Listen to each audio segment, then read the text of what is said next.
শেখ হাসিনার নির্দেশেই গুম হন হুম্মাম কাদের চৌধুরী।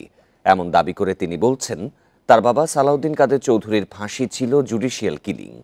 তার মতে, ক্যাঙ্গারু কোর্টের রায়ে ফাঁসি দেয়া নেতাদের পরিবারকে দমিয়ে রাখতেই গুমের শিকার হন তিনি সহ আরও 2 নেতার সন্তান, যার মূল পরিকল্পনাকারী শেখ হাসিনা।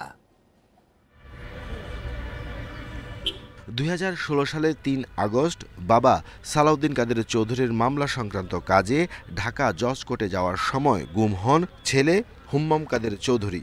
এরপর প্রায় 7 মাস আয়নাঘরে থাকার পর 2017 সালে ধানমন্ডিতে তার বাসার কাছে সুলতানা কামাল মহিলা কমপ্লেক্সের পাশে তাকে রেখে যায় অপহরণকারীরা।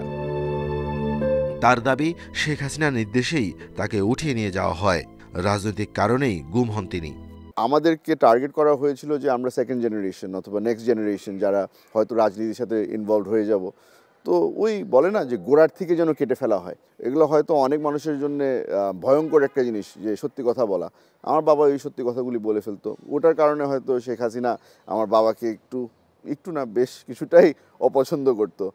তার অভিযোগ, মানবতাবিরোধী অপরাধের মামলায় তার বাবা সালাউদ্দিন কাদের চৌধুরীর পক্ষে অনেক তথ্য উপাত্তই তারা ট্রাইব্যুনালে উপস্থাপন করতে পারেননি। এমনকি তাদের পক্ষে বিদেশ থেকে আসা সাক্ষীদেরও দেশে আসার ভিসাও দেওয়া হয়নি। আমার এখানে বক্তব্য খুব সিম্পল। এই জিনিসটা একটা জুডিশিয়াল মার্ডার ছিল। এই আইসিটিটাও আওয়ামী লীগের একটা মেশিন ছিল। এটা একটা হত্যা করার মেশিন ছিল। আপনি ওখানে যে কোনো ব্যক্তিকে ঢুকিয়ে দিবেন, সে অন্যায় করুক আর না করুক, তার রায় একটাই হবে, সেটা হচ্ছে গিয়ে হত্যা আর ফাঁসি। হাসিনা সরকারের সময় ট্রাইব্যুনালের রায় বিচারক না লিখে বেলজিয়াম থেকে লেখা হতো দাবি করেন তিনি। আর এ কারণেই সাবেক আইন প্রতিমন্ত্রী কামরুল ইসলামকে কটাক্ষ করেন তার বাবা।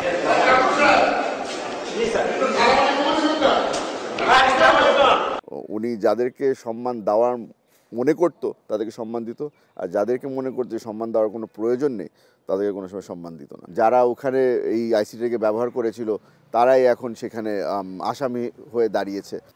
জুলাই অভ্যুত্থানের পর পরিবর্তিত বাংলাদেশে প্রকৃত গণতন্ত্রের চর্চায় অবদান রাখতে চান বিএনপির জাতীয় নির্বাহী কমিটির এই নেতা। হ্যাঁ, এই সেলটার মধ্যেই আমাকে রেখেছিল। Arafatur Rahman, independent News, Dhaka. যতদিন জনগণের ভোটের অধিকার নিশ্চিত হচ্ছে না, ততদিন দেশে গণতন্ত্র প্রতিষ্ঠা হবে না বলে মন্তব্য করেছেন বিএনপি স্থায়ী কমিটির সদস্য নজরুল ইসলাম খান। বিএনপির সাথে আন্দোলনে অংশ নেয়া দলের নেতাদের দাবি, সরকার যেভাবে নির্বাচনের তারিখ দিয়েছে তা গ্রহণযোগ্য নয়। সংস্কারের অজুহাতে নির্বাচন নিয়ে টালবাহানা চলবে না।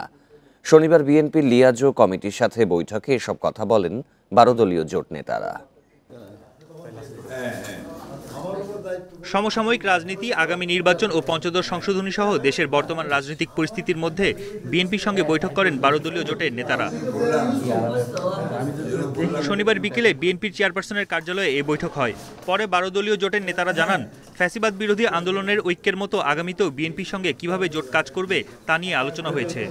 12 দলীয় জোট এবং বিএনপি এবং দেশের ফ্যাসিবাদ বিরোধী যে রাজনৈতিক শক্তিসমূহ দীর্ঘদিন যাবৎ যে আন্দোলন করে এসেছে, আমাদের সেই আন্দোলনের এবং সেই ঐক্যের প্রয়োজনীয়তা ফুরিয়ে যায় নাই।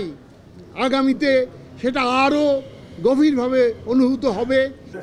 একই ইস্যুতে পরে বিএনপি লিয়াজো কমিটির সাথে বৈঠকে বসে সমমনা রাজনৈতিক দলগুলোর নেতারা। তারা জানান, দেশে গণতন্ত্র প্রতিষ্ঠা করতে হলে দ্রুত নির্বাচন দিতে হবে।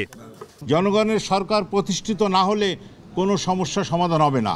তাই গণতন্ত্র রক্ষার জন্য নির্বাচন খুবই জরুরি। সুনির্দিষ্টভাবে নির্বাচনের ডেট তারিখ দিতে হবে এবং আমরা এটাও চাই যে সংস্কারের নামে কালক্ষেপণ করে নির্বাচন দেরি করা ঠিক হবে না। বৈঠক শেষে লিয়াজো কমিটির প্রধান বিএনপির স্থায়ী কমিটির সদস্য নজরুল ইসলাম খান জানান, যতদিন জনগণের ভোটের অধিকার নিশ্চিত না হচ্ছে ততদিন দেশে গণতন্ত্র প্রতিষ্ঠা হবে না। ফ্যাসিবাদের পতন হয়েছে, কিন্তু গণতন্ত্র পুনঃপ্রতিষ্ঠা হয় নাই। সেটা পুনঃপ্রতিষ্ঠা হবে যখন জনগণ অবাধে, নির্বিঘ্নে, শান্তিতে তার ভোটাধিকার প্রয়োগ করে এ রাষ্ট্র পরিচালনার দায়িত্ব তাদের নির্বাচিত প্রতিনিধিদের দিতে পারবেন। বৈঠকে দেশের বিদ্যমান রাজনৈতিক অবস্থা নিয়ে দলগুলোর সাথে আলোচনা হলেও চূড়ান্ত কোনো সিদ্ধান্ত হয়নি বলে জানায় বিএনপি। বনি ইবনে কামাল, ইন্ডিপেন্ডেন্ট নিউজ, ঢাকা। বাংলাদেশে জঙ্গিবাদ আর মাথাচাড়া দেবে না বলে জানিয়েছেন প্রধান উপদেষ্টা অধ্যাপক মোহাম্মদ ইউনূস। শুক্রবার ব্রিটিশ সাময়িকী দ্য ইকোনমিস্টকে দেয়া এক সাক্ষাৎকারে কথা জানান তিনি। এ সময় বাংলাদেশের তরুণেরা ধর্ম নিয়ে নিরপেক্ষ বলে মন্তব্য করেন অধ্যাপক ইউনুস। বলেন, এই তরুণেরা পুরো বিশ্বকে পরিবর্তন করতে পারে। শেখ হাসিনা সরকারের পতনের পর দ্য ইকোনমিস্টের 2024 সালের বর্ষসেরা দেশ হিসেবে স্বীকৃতি পেয়েছে বাংলাদেশ। এ নিয়ে প্রতিক্রিয়া জানানোর জন্যই প্রধান উপদেষ্টার সাক্ষাৎকারটি নেওয়া হয়। এ সময় এক প্রশ্নের জবাবে ডক্টর ইউনুস বলেন, নির্বাচনের পর আবারও নিজের স্বাভাবিক কাজে ফিরে যাবেন তিনি।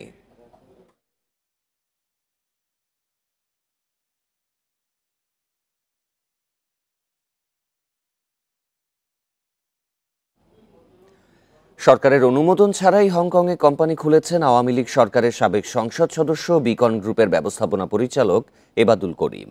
এর মাধ্যমে 200 কোটি টাকার বেশি হংকংয়ে নিয়ে যাবার অভিযোগ উঠেছে তাঁর বিরুদ্ধে। বাংলাদেশ ব্যাংক বলছে, অনুমোদন ছাড়া কোনো কোম্পানি বিদেশে টাকা নিলে সেটি পাচার বলে গণ্য হবে। ব্রাহ্মণবাড়িয়া 5 আসনের সাবেক সংসদ সদস্য ও স্বৈরাচার শেখ হাসিনা সরকারের সুবিধাভোগী এবাদুল করিম। তিনি বিকন ফার্মাসিউটিক্যালস লিমিটেডের ব্যবস্থাপনা পরিচালক। রপ্তানির নামে অর্থ পাচারের অভিযোগ রয়েছে তার বিরুদ্ধে।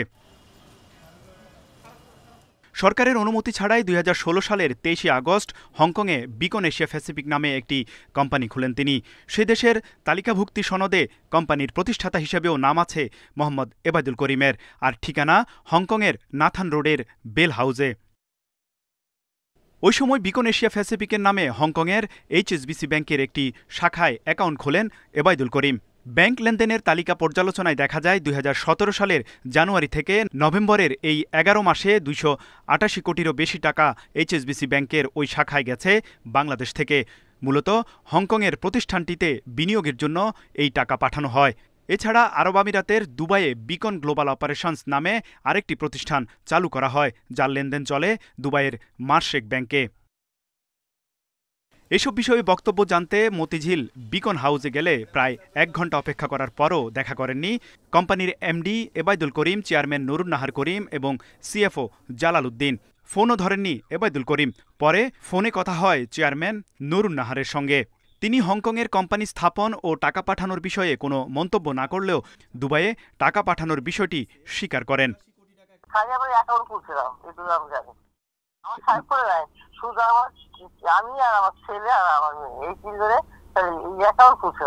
এ বিষয়ে বাংলাদেশ ব্যাংক জানায়, বিদেশে কোম্পানি খোলার ক্ষেত্রে গভর্নরের নেতৃত্বে 15 সদস্যের বাছাই কমিটির অনুমতি নিতে হয়, অন্যথায় সেটা অর্থ পাচার বলে গণ্য হবে।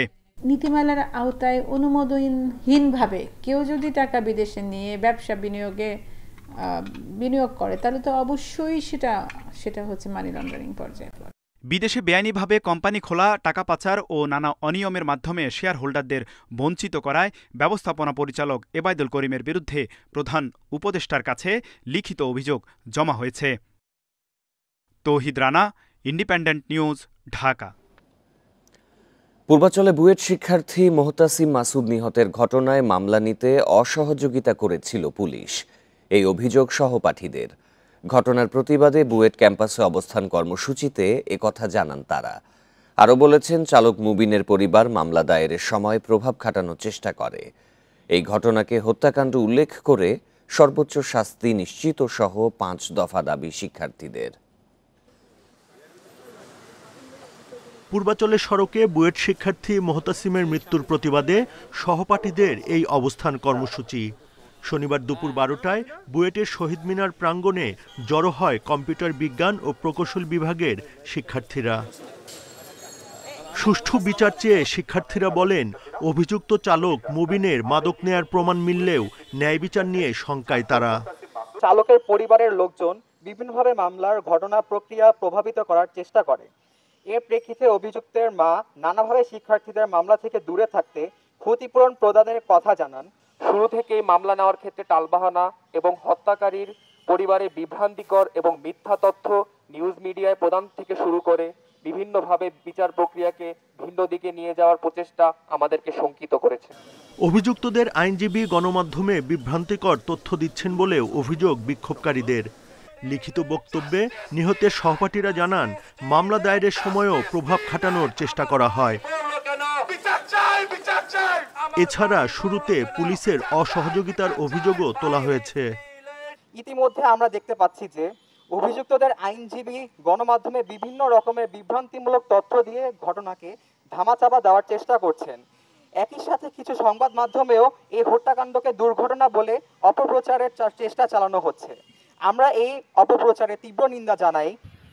শুক্রবার রাত ৩টার দিকে পুলিশ চেকপোস্টে মোহতাসিমের মোটরসাইকেলকে ধাক্কা দেয় দ্রুতগতির প্রাইভেট কার। এতে ঘটনাস্থলেই মারা যান তিনি। আহত হন বুয়েটের সিএসসির আরও 2 শিক্ষার্থী মেহেদি হাসান ও অমিত সাহা। গাড়িটি চালাচ্ছিলেন অবসরপ্রাপ্ত সেনা কর্মকর্তা আবদুল্লাহ আল মামুনের ছেলে মুবিন আল মামুন। Buddhadev Kundu, Independent News, Dhaka. পুরোপুরি কাজ শেষ না হলেও জানুয়ারিতে চট্টগ্রাম এলিভেটেড এক্সপ্রেসওয়েতে চলাচলকারী গাড়িকে গুনতে হবে টোল। কয়েক দফা কমিয়ে ইতিমধ্যে চূড়ান্ত হয়েছে টোলের হার। 10 ধরনের গাড়ি চলতে পারলেও এলিভেটেড এক্সপ্রেসওয়েতে চলতে পারবে না মোটরসাইকেল ও ভারী ট্রাক। আনুষ্ঠানিকভাবে চলাচল শুরু না হলেও কয়েক মাস থেকে চট্টগ্রামের প্রথম এলিভেটেড এক্সপ্রেসওয়েতে পরীক্ষামূলকভাবে চলাচল করছে যানবাহন। কয়েকবার টোল হার নির্ধারণ হলেও নানা সমালোচনার পর এবার 10 ধরনের গাড়ির টোল হার চূড়ান্ত করেছে চট্টগ্রাম উন্নয়ন কর্তৃপক্ষ সিডিএ। আমরা একটু আবার আপিল করেছিলাম মন্ত্রণালয়ের মাধ্যমে বর্তমান সরকারের আমলে।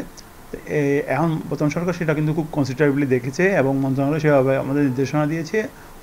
ওই টোল যেটা নির্ধারণ করেছে এটা আগের চেয়ে অনেক কম এবং সহনীয় আছে, মানুষ দিতে পারবে। এলিভেটেড এক্সপ্রেসওয়েতে চলাচলে অনুমোদন পাওয়া সিএনজি অটোরিকশাকে টোল দিতে হবে 30 টাকা, কার 80 টাকা, মিনিবাসকে 200 টাকা টোল দিতে হবে। ভেহিকলগুলোকে আগে থেকেই তারা যেন আমি ওখানে গিয়ে উঠবো সেইভাবেই সে অগ্রসর হবে, আরেকজন এখান থেকে উঠবে সেইভাবে অগ্রসর হবে। তাহলে র্যাম্পগুলা ওদের সুবিধার জায়গায় নামানো দরকার। গত বছরের 14 নভেম্বর তড়িঘড়ি করে এলিভেটেড এক্সপ্রেসওয়ের উদ্বোধন হয়। প্রায় 4,370 কোটি টাকা ব্যয়ে নির্মিত এলিভেটেড এক্সপ্রেসওয়ের দৈর্ঘ্য 15 কিলোমিটার। আলমগীর সবুজ, ইন্ডিপেন্ডেন্ট নিউজ, চট্টগ্রাম। ভাঙা হবে না কিশোরগঞ্জের হাওরের অলওয়েদার সড়ক, জানিয়েছেন সড়ক পরিবহন ও সেতু উপদেষ্টা মোহাম্মদ ফাউজুল কবির খান। যদিও গেল নভেম্বরে সিলেট অঞ্চলে বন্যা ঠেকাতে সড়কটির কিছু অংশ ভেঙে ফেলার ইঙ্গিত দিয়েছিলেন মৎস্য প্রাণী সম্পদ উপদেষ্টা। তবে সেতু উপদেষ্টা বলেছেন, বন্যা মোকাবিলায় হাওরের নদী খননেই জোর দেয়া হচ্ছে। এটি 2022 সালের চিত্র। ভারতের মেঘালয় থেকে নেমে আসা পানির ঢলে ভেসে যায় সুনামগঞ্জ। এর আগে কখনোই এমন ভয়াবহ বন্যার মুখোমুখি হয়নি সুনামগঞ্জবাসী। টানা কয়েকদিন পানির নিচে থাকে শহরসহ প্রায় সব উপজেলা। এই বন্যায় তলিয়ে যায় সিলেটও। শহরের উঁচু এলাকাগুলোতেও পানি ঢুকে পড়ে। এই পরিস্থিতির জন্য সে সময় অনেকেই কিশোরগঞ্জের হাওরে অলওয়েদার সড়ককে দায়ী করেন। এই সড়কের মাধ্যমে পানির প্রবাহ আটকে দেওয়া হয়েছে বলেও অভিযোগ তোলেন পরিবেশবাদীরা। গেল নভেম্বরে সিলেটে এক কর্মশালায় প্রাণিসম্পদ উপদেষ্টা বলেন, বন্যা ঠেকাতে প্রয়োজনে অলওয়েদার সড়কের কিছু অংশ ভেঙে ফেলা হবে। এ নিয়ে প্রতিবাদও জানিয়েছিল হাওরাঞ্চলের মানুষ। প্রকৃতির ক্ষতি করছে, যেটা পরিবেশের ক্ষতি করছে, সেটাকে আমাদেরকে ঠিক করতেই হবে। তো ফলে ওই দরকার হলে ওই রাস্তা কিছু ভেঙে যদি আমাদেরকে পানি চলাচলের ব্যবস্থা করতে হয় সেটা করতে হবে। তবে সে পথে হাঁটছে না সরকার। শনিবার কিশোরগঞ্জে সড়ক পরিবহন ও সেতু উপদেষ্টা জানান, সড়কটি ভাঙার কোনো পরিকল্পনা নেই তাদের। বন্যা মোকাবেলায় হাওরের সব নদী খননে জোর দিচ্ছেন উপদেষ্টা। এখন এটার ভালো মন্দ নিয়ে আমরা আর বিতর্ক করব না, কিন্তু এইটার ফলে সৃষ্ট যেসব অসুবিধা সৃষ্টি হয়েছে সেগুলোকে আমরা সমাধান করার চেষ্টা করব। আওয়ামী লীগ সরকারের আমলে কিশোরগঞ্জের হাওরে অলওয়েদার সড়ক নির্মাণ হয়। তবে এ কাজে পরিবেশের উপর প্রভাব যাচাই না করার অভিযোগ দীর্ঘদিনের। Hasan Kamrul, independent news. সংস্কার ও প্রকল্প বাস্তবায়নে ধীরগতি, বাজেট সংকট সহ নানা কারণে দেশের 5 জেলার বিভিন্ন সড়কের বেহাল দশা। বেহালে সব সড়ক যেমন সাধারণ মানুষের দুর্ভোগের কারণ হয়ে দাঁড়িয়েছে। পাশাপাশি সড়কগুলোতে প্রায়শই ঘটছে দুর্ঘটনা। পদ্মা ও কালনা সেতুর মাধ্যমে খুব সহজে নড়াইলে বাস, ট্রাক সহ ভারী যানবাহন প্রবেশ করতে পারছে। তবে এ ধরনের বড় যানবাহন চলাচলের জন্য নেই প্রশস্ত সড়ক। কালনা সড়ক থেকে নড়াইল হয়ে যশোর পর্যন্ত 56 কিলোমিটার সড়কের বেহাল দশা। ছোট ছোট খানাখন্দ ও ঝুঁকিপূর্ণ বাঁকের কারণে প্রায়ই ঘটছে দুর্ঘটনা। এতে ভোগান্তিতে সড়ক ব্যবহারকারীরা, অন্যদিকে ট্রাফিক নিয়ন্ত্রণে হিমশিম অবস্থা পুলিশের। রাস্তাটা যদি একটু বড় হয় আমাদের জন্য ভালো, দুর্ঘটনা কমবে। রাস্তা যদি এক্সটেনশন না করা হয় এগুলো বড় চ্যালেঞ্জ, এই নড়াইল জেলার জন্য বড় চ্যালেঞ্জ। এবং আপনারা দেখছেন প্রায় কিন্তু সড়ক দুর্ঘটনা হচ্ছে। যখন এই গাড়িগুলো এই সরু রাস্তায় ওভারটেকিং করতে যাচ্ছে তখনই কিন্তু সড়ক দুর্ঘটনা হচ্ছে। জামালপুরের দেওয়ানগঞ্জের তারাটিয়া থেকে সানন্দবাড়ি বাজার পর্যন্ত 11 কিলোমিটার এই সড়কটিতে প্রতিদিন 2 জেলার অন্তত 4 লাখ মানুষ চলাচল করে। দীর্ঘ সময় ধরে সংস্কার না করায় এই সড়কটি এখন অনেকটা কাঁচা রাস্তায় পরিণত হয়েছে। দেরিতে কাজ করে, কাজ চালু করে না। দেখা যায় যে আধা ঘন্টার রাস্তা দেখা যায় 1 ঘন্টা লাগে পঞ্চায়েতে। ঝিনাইদহ স্থানীয় সরকার প্রকৌশল অধিদপ্তরের আওতায় গ্রামীণ সড়কের সংখ্যা 2357টি, যার মধ্যে 2097 কিলোমিটার কাঁচা রাস্তা এবং পাকা রাস্তা রয়েছে 2447 কিলোমিটার। দীর্ঘদিন সংস্কার না হওয়ায় এসব পাকা সড়ক চলাচলের অনুপযোগী হয়ে পড়েছে। সড়কগুলো সংস্কারের প্রয়োজন প্রায় 600 কোটি টাকা। এখন এই রাস্তার যে পরিস্থিতি তাতে চলার মতন যোগ্য নয়, গাড়ি ঘোড়া চলছে না, ভেঙে যাওয়া যায় না, মাথা ভেঙে যাচ্ছে, গাড়ি ঘোড়া ভেঙে যাচ্ছে। আমরা যদি প্রতি বছর 500 থেকে 600 কিলোমিটার রাস্তা মেরামত করতে পারি তাহলে জেলার সমস্ত পাকা রাস্তা ভালো থাকবে। আমাদের বরাদ্দ মিনিমাম যদি 3 থেকে 4 গুণ বাড়ানো যায় তাহলে সেই রাস্তাগুলো মেরামত করা সম্ভব হবে। এছাড়া বন্যাসহ প্রাকৃতিক দুর্যোগে নোয়াখালীর 8 উপজেলায় প্রায় 2000 কিলোমিটার এবং চাঁদপুরের 8 উপজেলায় 126টি সড়ক খানাখন্দে চলাচলের অনুপযোগী হয়ে পড়েছে। সড়কগুলো দ্রুত সংস্কারের দাবি স্থানীয়দের। Sadequr Rahman Siddiqui, independent news. বেহাল সড়কের বিষয়ে আরও জানাতে বা নড়াইল থেকে যোগ দিচ্ছেন সহকর্মী আসাদুর রহমান। আসাদুর, এই বেহাল সড়কগুলো সংস্কারে কোনো উদ্যোগ দেখতে পাচ্ছেন কি? সরকারের সংশ্লিষ্ট বিভাগগুলো কি বলছে?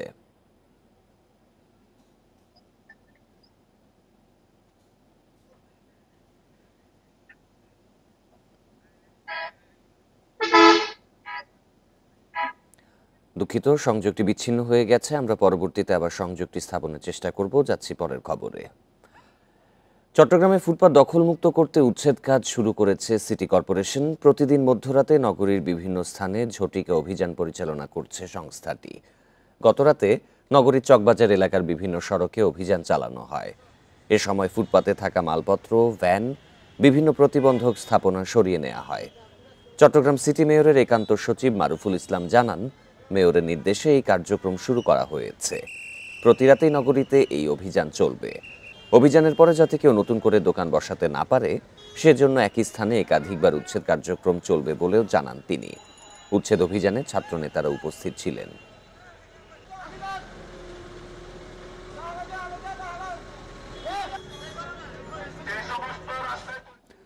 দ্বিতীয়বারের মতো শনিবার বিকেলে চট্টগ্রাম বন্দরে পৌঁছেছে দুবাই করাচি চট্টগ্রাম রুটের জাহাজ এমভি ইউয়ান জিয়াং ফা ঝং। এবার জাহাজটিতে চিনি, গুড়, ডলোমাইট, খেজুর সহ বিভিন্ন ধরনের পণ্য আনা হয়েছে। চট্টগ্রাম বন্দরকে দেয়া জাহাজটির ঘোষণাপত্র অনুযায়ী সংযুক্ত আরব আমিরাত ও পাকিস্তান থেকে আনা হয়েছে 811 কন্টেইনার পণ্য, যা জাহাজটির প্রথম ট্রিপের চেয়ে দ্বিগুণেরও বেশি। এর মধ্যে পাকিস্তান থেকে এসেছে 678 কন্টেইনার পণ্য। এর মধ্যে 285 কন্টেইনারে 1,48,200 প্যাকেট পরিশোধিত চিনি আনা হয়েছে। এছাড়া 138 কন্টেইনারে ডলোমাইট, 46 কন্টেইনারে কাপড় আনা হয়েছে। এর বাইরে আছে 18 কন্টেইনার আলু, 20 কন্টেইনার আখের গুড়। পাকিস্তান ছাড়াও সংযুক্ত আরব আমিরাত থেকে আনা হয়েছে চিনি, খেজুর, লিউব অয়েল যন্ত্রাংশ।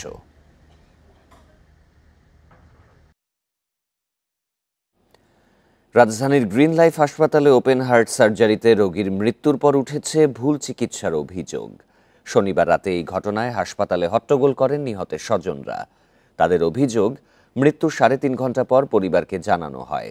ঘটনা ধামাচাপা দিতে টাকা ও চাকরির প্রলোভনও দেখানো হয়। চিকিৎসায় অবহেলা নাকচ করলেও ঘটনা তদন্ত করবে হাসপাতাল কর্তৃপক্ষ। আর অভিযোগের ভিত্তিতে ব্যবস্থা নেওয়ার কথা জানিয়েছে পুলিশ। বাবার মৃত্যুতে এভাবেই কান্নায় ভেঙে পড়েন মেয়ে ফারজানা আক্তার। তাকে সান্ত্বনা দেওয়ার চেষ্টা করেন স্বজনরা। প্রিয়জনকে হারিয়ে বেদনার্ত সবাই। হৃদরোগে আক্রান্ত মোশাররফ হোসেনকে বুধবার ভর্তি করা হয় গ্রিন রোডের গ্রিন লাইফ হাসপাতালে। পরিবার বলছে, অপারেশনের আগেও স্বাভাবিক ছিলেন তিনি, তবে সন্ধ্যায় ওপেন হার্ট সার্জারি করতে গিয়ে তার মৃত্যু হয়। স্বজনদের অভিযোগ, অপারেশন করতে গিয়ে রোগীর মৃত্যুর পর ছলচাতুরির আশ্রয় নেয় কর্তৃপক্ষ। মৃত্যুর খবর পরিবারকে 3.5 ঘন্টা পর জানানো ছাড়াও দেয়া হয় অর্থ ও চাকরির প্রলোভন।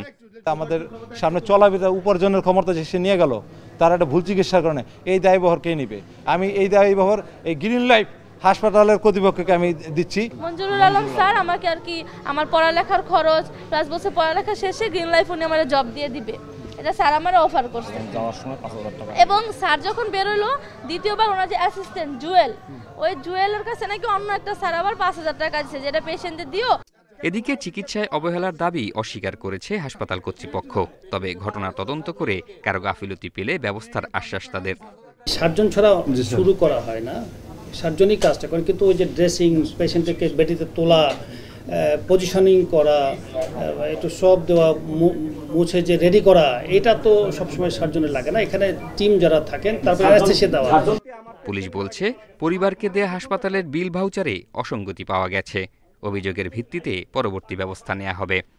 একটা বিষয়ে যেটা আমি মেনলি দেখলাম, সেটা ওনাদের ম্যানেজমেন্টের একটা সমস্যা আছে, সেটা হলো আপনার ওই টাকা দেওয়ার পরে যে একটা পাকা রিসিপ্ট দেওয়ার কথা, সেটা ওনারা না দিয়ে হাতে লেখা একটা রিসিপ্ট দিচ্ছে। ওনারা যদি আমাদের এখানে আসে, যদি কোনো কমপ্লেন করে, আমরা সেইভাবে।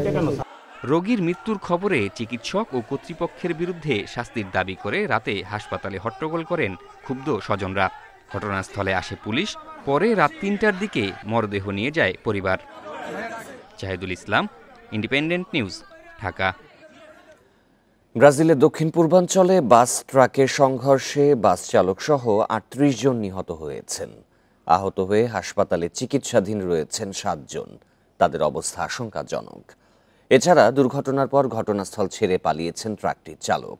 স্থানীয় সময় শনিবার ভোরে মিনাস জেরাইস রাজ্যে এই দুর্ঘটনা ঘটে। দমকল বিভাগ এক বিবৃতিতে জানিয়েছে, 45 যাত্রী নিয়ে সাও পাওলো থেকে বাসটি আসছিল।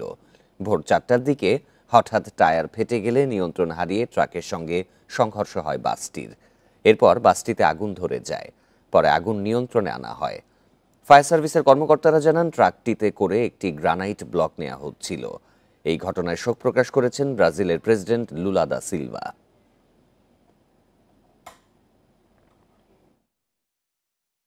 কুষ্টিয়ায় দোকানে দোকানে ঘুরেও মিলছে না বাংলা সার, কোথাও পাওয়া গেলেও বিক্রি হচ্ছে বেশি দামে।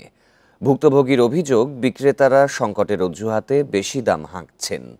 বিক্রেতাদের দাবি, গত কয়েক মাস ধরেই চাহিদা মতো মিলছে না সার। এমন পরিস্থিতিতে বিকল্প সার ব্যবহারের পরামর্শ কৃষি কর্মকর্তাদের। গত কয়েকদিন ধরে কুষ্টিয়ায় ফসফেট, ড্যাপ সহ বিভিন্ন ধরনের বাংলা সারের সংকট দেখা দিয়েছে। এতে ফসলের উৎপাদন নিয়ে দুশ্চিন্তায় পড়েছে কৃষক।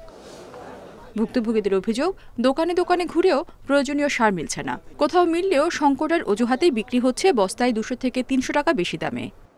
সারের যে দাম, আর সার তো আমরা পাইনি ঠিক মতো। অন্য বছরের সাহেবের বেশি, মেলা বেশি, মানে বস্তার পর 300-400 টাকার বেশি। 1100-1200 টাকা বস্তা, সেই সার এখন 1400 থেকে 1550 টাকা পর্যন্ত। বিক্রেতাদের দাবি, গত কয়েক মাস ধরে চাহিদা মতো সার পাচ্ছেন না। আমাদের বরাদ্দ দিতে হবে বিসিআইসির, তারপরে আমরা মালটা পাবো। তারা বলছে ভাই মাল নেই, আমার দোকানে এসে কি আমি বলি ভাই মাল নেই, কি করার। পরিস্থিতি সামাল দিতে বিকল্প সার ব্যবহারের পরামর্শ দিচ্ছে কৃষি কর্মকর্তারা। মাস যাবত এই সারটার বরাদ্দ নাই, এবং কৃষকের কাছে এই বাংলা ডিএপি বা বাংলা টিএসপি সারটা অতি প্রিয় একটি সার। তারা ওইটা ফ্যাসিনেশন বাদ দিয়ে যে কোনো যে আমাদের টিএসপি সারগুলো রয়েছে আমদানি করা, সেই সারগুলো তারা ব্যবহার করতে পারে। জেলায় এই মৌসুমে 1,25,000 হেক্টর জমিতে চাষাবাদ হচ্ছে। Independent news. এ নিয়ে আরও জানাতে এবার কুষ্টিয়া থেকে যোগ দিচ্ছেন সহকর্মী মিলন উল্লাহ। মিলন, সার সংকটের মূলত কারণ কি? কোনো ধরনের কারসাজি রয়েছে কি এখানে? হ্যাঁ, আসলে কারসাজির বিষয়ে যদি বলেন তাহলে বলবো যে আমরা কৃষকের সাথে কথা বলেছিলাম, কথা বলেছি কৃষি কর্মকর্তাদের সাথে এবং বিসিআইসির যারা ডিলার আছে তাদের সাথে কথা বলেছি।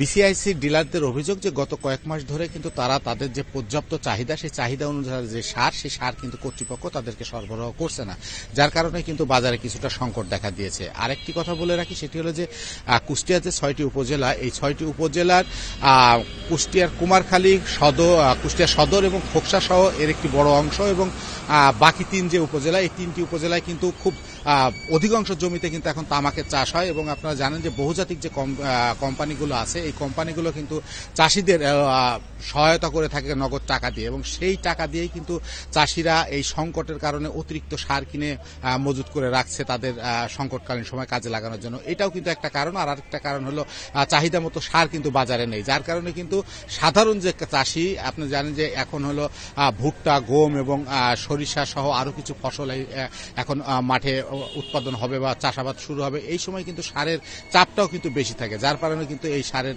সংকট বাজারে দেখা দিচ্ছে। আর এই সংকটকে কাজে লাগিয়ে এক শ্রেণীর অসাধু ব্যবসায়ী, তারাও কিন্তু যাদের কাছে সার মজুদ থাকে তারা কিন্তু এই সুযোগটা নিচ্ছে। তারা প্রতি বস্তা সারে কৃষকদের ঘুরিয়ে ফিরিয়ে কিন্তু বিভিন্ন অজুহাতে এই দামটা বেশি নিচ্ছে, প্রায় 200 থেকে 300 টাকা বস্তা প্রতি তারা বেশি নিয়ে কিন্তু এই সার বিক্রি করছে। তো এই বিষয়ে আমরা কৃষি কর্মকর্তাদের সাথে কথা বলেছিলাম, তারা বলছেন যে আসলে এটা সাময়িক সমস্যা এবং এই সমস্যা কিন্তু অতি দ্রুত কেটে যাবে এবং তারা এই সমস্যা মোকাবেলা করে কৃষকরা কিভাবে চাষাবাদ করবে সে বিষয়ে কিন্তু তারা কৃষকদের পরামর্শ দিয়েছে বলে আমাদেরকে জানিয়েছেন। আমরা যারা অভিযুক্ত ডিলার আর কি, যারা এইসব ডিলারদের সাথে কথা বলেছিলাম, তারা কিন্তু একটাই অজুহাত দিচ্ছে যে তাদের এই পর্যাপ্ত যে সার, সেই সার কিন্তু তারা চাহিদা মতো পাচ্ছে না, বিধায় এই সংকট তৈরি হয়েছে এবং এই সংকট তৈরি হওয়ার কারণেই কিন্তু কৃষকরা সার পাচ্ছে না। তবে আসলে মূলত কথা এটাই যে সামনে যে মৌসুম, এই মৌসুমে কিন্তু সামনে বড় মৌসুম আসছে, এই বড় মৌসুমের শুরুর আগে কিন্তু কৃষকরা যাতে সার অ্যাভেলেবেল পায় সেই ব্যাপারে কিন্তু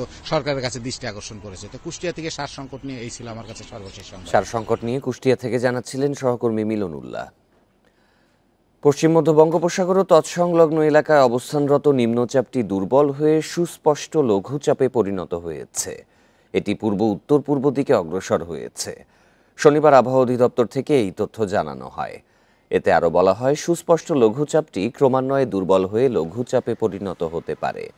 এ অবস্থায় চট্টগ্রাম, কক্সবাজার, মোংলা ও পায়রা সমুদ্র বন্দরসমূহকে সতর্ক সংকেত নামিয়ে ফেলতে বলা হয়েছে। এছাড়া উত্তর বঙ্গোপসাগর ও গভীর সাগরে অবস্থানরত মাছ ধরার নৌকা ও ট্রলারকে রোববার সকাল পর্যন্ত উপকূলের কাছাকাছি থেকে সাবধানে চলাচল করতে বলা হয়েছে। এছাড়া আজ ঢাকাসহ দক্ষিণাঞ্চলের কিছু কিছু এলাকায় বৃষ্টির পূর্বাভাস রয়েছে। এদিকে 3 দিন পর উত্তরের জেলা পঞ্চগড়ে ফের তাপমাত্রা নামল 1 অঙ্কের ঘরে। ভোরের জেলার তাপমাত্রা রেকর্ড করা হয় 9.8 ডিগ্রি সেলসিয়াস। আবহাওয়া পরিস্থিতির আরও খবর জানাতে পঞ্চগড় থেকে যোগ দিচ্ছেন সহকর্মী শফিকুল আলম। শফিকুল, তাপমাত্রা আবারও 1 অঙ্কের ঘরে পৌঁছেছে। শীতের প্রভাব মানুষের জীবনে কেমন পড়েছে? জি, উত্তরের জেলা পঞ্চগড়ে আমরা দেখি যে বরাবরই কিন্তু অন্যান্য দেশের অন্যান্য এলাকার তুলনায় কিন্তু কনকনে শীত বিরাজ করে এবং এই শীত মৌসুমের অধিকাংশ দিনেই কিন্তু পঞ্চগড়ে সর্বনিম্ন তাপমাত্রা রেকর্ড হয়ে থাকে। তো আমরা আসলে এই চলতি শীত মৌসুমও একই অবস্থা দেখছি যে এখানে প্রথম পর্যায়ে মৃদু শৈত্যপ্রবাহ অর্থাৎ 8.8 পর্যন্ত নেমেছিল। এরপর টানা 6 দিন ছিল সেই মৃদু শৈত্যপ্রবাহ। গত 3 দিন 10-এর উপরেই তাপমাত্রা ছিল। আজকে সকাল 6টায় প্রাথমিকভাবে সর্বনিম্ন তাপমাত্রা রেকর্ড করা হয়েছে 9.8 ডিগ্রি সেলসিয়াস তেঁতুলিয়া আবহাওয়া অফিসের পক্ষ থেকে। তো তেঁতুলিয়া আবহাওয়া অফিসের ভারপ্রাপ্ত কর্মকর্তা জিতেন্দ্রনাথ রায় তিনি বলেছেন যে সর্বনিম্ন তাপমাত্রা 8 থেকে 10-এর মধ্যে থাকলেই কিন্তু মৃদু পর্যায়ে শৈত্যপ্রবাহ বলা হচ্ছে। এই মৃদু পর্যায়ে শৈত্যপ্রবাহ কিন্তু পঞ্চগড়ে এটা দ্বিতীয় পর্যায়ে, এর আগে 6 দিন টানা ছিল। তো আমরা আসলে দেখছি যে প্রতিদিন বিকেলের পর থেকেই কিন্তু কনকনে শীত অনুভূত হয়। ঘন হালকা কুয়াশার সাথে উত্তরের হিমশীতল বাতাসেই আসলে হাড় কাঁপানো শীত বলা যায়, যে হাড় কাঁপানো শীত অনুভূত হয়। এটি পরদিন সকাল 8টা নাগাদ থাকে। আমরা দেখি যে 8টার পরেই কিন্তু সূর্যের আলো চারদিক ছড়িয়ে পড়ে। সূর্যের আলো ছড়িয়ে পড়ার সাথে সাথে দেখি যে শীতের তীব্রতা কিছু কমে গেল, তারপরেও কিন্তু শীত অনুভূত হয়। এটি আমরা দেখছি যে গতকালকেও কিন্তু সর্বনিম্ন তাপমাত্রা ছিল 10.3 ডিগ্রি সেলসিয়াস, কিন্তু বিকেল পর্যন্ত আমরা সূর্যের উত্তাপ দেখেছি। এরপর থেকে আবার সেই হাড় কাঁপানো শীত উত্তরের হিমশীতল বাতাসের সাথে। তো এই শীতের কারণে আমরা বরাবরই দেখি যে ছিন্নমূল দুস্থ মানুষ, খেটে খাওয়া মানুষ, যারা কৃষি শ্রমিক, বিশেষ করে রিক্সা ভ্যান চালক, যারা খেটে খাওয়া মানুষ, তাদের কিন্তু সীমাহীন দুর্ভোগ থাকে। এবারও আমরা দেখছি এই দিনমজুর শ্রেণীর মানুষ কিন্তু আসলে সকালে যারা কাজে যোগ দেয় তারা সীমাহীন দুর্ভোগে রয়েছেন। এই ছিল শীত পরিস্থিতি নিয়ে সর্বশেষ পঞ্চগড় থেকে। শীতের প্রকোপ বেড়েছে পঞ্চগড়ে, জানাচ্ছিলেন সহকর্মী শফিকুল আলম। সাতক্ষীরার প্রাণসায়ের খালের প্রাণ ফেরানোর উদ্যোগ নিয়েছে প্রশাসন। এরই মধ্যে উচ্ছেদ হয়েছে অবৈধ স্থাপনা, পরিষ্কার করা হয়েছে ময়লা আবর্জনা। খালের দুপাশে লাগানো হয়েছে গাছ। মরিচচাপ ও বেতনা নদীর সাথে সংযোগ স্থাপনের কাজ চলছে। আগামী এপ্রিলে জোয়ারভাটায় দৃষ্টিনন্দন হবে প্রাণসায়ের খাল, আশা করছেন সংশ্লিষ্টরা। পৌরসভার পানি নিষ্কাশন ও ব্যবসা বাণিজ্য প্রসারের লক্ষ্যে 1869 সালে প্রাণসায়ের খাল খনন করেন জমিদার প্রাণনাথ চৌধুরী। সেই সময় এই খাল দিয়ে লঞ্চসহ বড় নৌকায় বিভিন্ন পণ্য আনা নেওয়া হতো। তবে দখলদারদের দৌরাত্ম্যে মৃতপ্রায় হয়ে পড়ে খালটি। খালের দুপাশ দখল করে নির্মাণ হয় বিভিন্ন স্থাপনা। সম্প্রতি খালের প্রাণ ফিরিয়ে আনার উদ্যোগ নেয় জেলা প্রশাসন। পৌরবাসীর আশা, প্রশাসনের উদ্যোগে দৃষ্টিনন্দন হবে খাল। প্রাণসায়ের খালের প্রাণ কিন্তু প্রায় নিভে গিয়েছিল। সম্প্রতি জেলা প্রশাসনের উদ্যোগে এই খালের প্রাণ ফেরাতে কিন্তু বৃক্ষরোপণ এবং বিভিন্ন উদ্যোগ গ্রহণ করা হয়েছে। এখনই দরকার খালের পরিচর্যা এবং ওইখানে যে গাছগুলি লাগানো হয়েছে এই পরিচর্যার জন্য ওর সাথে যারা সংলগ্ন দোকানদার আছেন তাদেরকে যুক্ত করে দেওয়া এবং নাগরিকদেরও একটি বড় অংশ এটি মনিটর করার জন্য দরকার। এরই মধ্যে ময়লা আবর্জনা পরিষ্কার, অবৈধ স্থাপনা উচ্ছেদ ও খালের দুপাশে গাছ লাগানোর কাজ শুরু করেছে প্রশাসন। এছাড়া জনসচেতনতা বাড়াতে চলছে অভিযান। পৌরসভার অংশ যেটুকু আছে, পৌরসভার যারা প্রশাসক বা কর্মকর্তা আছেন তাদেরকে বলেছি যে তারা যেন এই দুই ধারে দৃষ্টিনন্দন করার জন্য যা করবেন সেটা যেন করেন। আমরা সামগ্রিকভাবে এই খালের উন্নয়নের জন্য আমরা কাজ করে যাচ্ছি। বেতনা নদীর সাথে প্রাণসায়ের খালের সংযোগ স্থাপন করতে স্লুইস গেট সংস্কারের উদ্যোগ নিয়েছে পানি উন্নয়ন বোর্ড। 2025 সালের এপ্রিলে খালটি দৃষ্টিনন্দন হবে বলে আশা সবার। স্লুইস নষ্ট অবস্থায় আছে, সেটিও আমরা মেরামতের উদ্যোগ গ্রহণ করেছি। আশা করছি যে 2025-এর ফেব্রুয়ারি নাগাদ মেরামত কাজ সম্পন্ন হলে বেতনার সাথেও যে সংযুক্তি সেটি কিন্তু স্থাপিত হবে এবং পূর্ণাঙ্গভাবে প্রাণসায়ের খালের এক প্রান্ত থেকে আরেক প্রান্তের যে জোয়ার ভাটার ব্যাপারটি সেটি কিন্তু অ্যাক্টিভ হবে। 14 কিলোমিটার দীর্ঘ খালটি জেলা শহরের পরিবেশ রক্ষায় গুরুত্বপূর্ণ ভূমিকা পালন করে। Independent news.